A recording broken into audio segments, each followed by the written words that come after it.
एक शहर में एक बहुत ही अमीर पति पत्नी रहते थे। उनके पास पैसों की कोई कमी नहीं थी। उन्होंने बड़े ही धूमधाम से शादी की थी। उनकी शादी की पहली सालगिरह आने वाली थी। उन्होंने अपनी सालगिरह पर बहुत ही शानदार पार्टी आयोजित करने की सोची। वे चाहते थे कि उनकी पार्टी यादगार रहे, इसलिए वे बहुत बड़ी पार्टी करना चाहते थे। वे पार्टी के लिए सामान लेने के लिए बाजार गए। वे बाजार पहुंचे और ढेर सारी शॉपिंग की। क्योंकि सामान बहुत ज्यादा हो गया था, इसलिए वे सामान ले जाने वाली ठेला गाड़ी को ढूंढने लगे।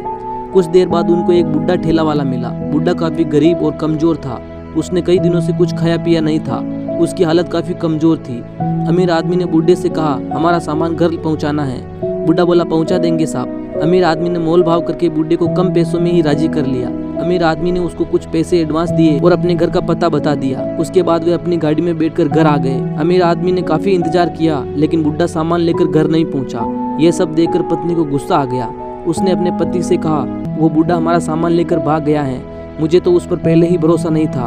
अब जल्दी चलो, उसको पकड़ते हैं। पति पत्नी जल्दी गाड़ी लेकर बाजार पहुंचे तो उन्होंने अपना सामान एक दूसरे ठेले वाले के पास दिखा। अमीर आदमी की पत्नी गुस्से से चिल्लाने लगी। वह कहने लगी कि उस बूढ़े आदमी ने हमारा सामान इस ठेले वाले को बेच दिया है। ये सब मिले हुए हैं। उसने ठेले वाले को चोर। ठेले वाला यह सब सुनकर काफी दुखी हुआ और बोला, मैडम, वो बूढ़ा आदमी कई दिनों से भूखा था और उसकी हालत काफी खराब थी। उसने आपका सामान पहुंचाते वक्त रास्ते में ही अपना दम तोड़ दिया। मरने से पहले उस आदमी ने मुझे एडवांस पैसे दिए और आपका पता देकर कहा, भाई इस सामान को सुरक्षित पहुंचा देना। यह कहकर वह मर गया। उसके बाद मैंने ये सामान अपने ठेले में भरा और रवाना हो गया।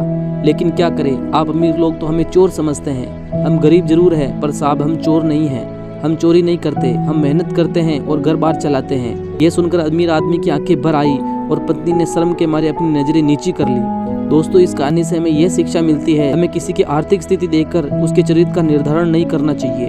हर इंसान की इज्जत करनी चाहिए और उन पर भरोसा करना चाहिए, क्योंकि गरीबी और कमजोरी किसी के ईमान और इज्जत का पैमाना नहीं होती।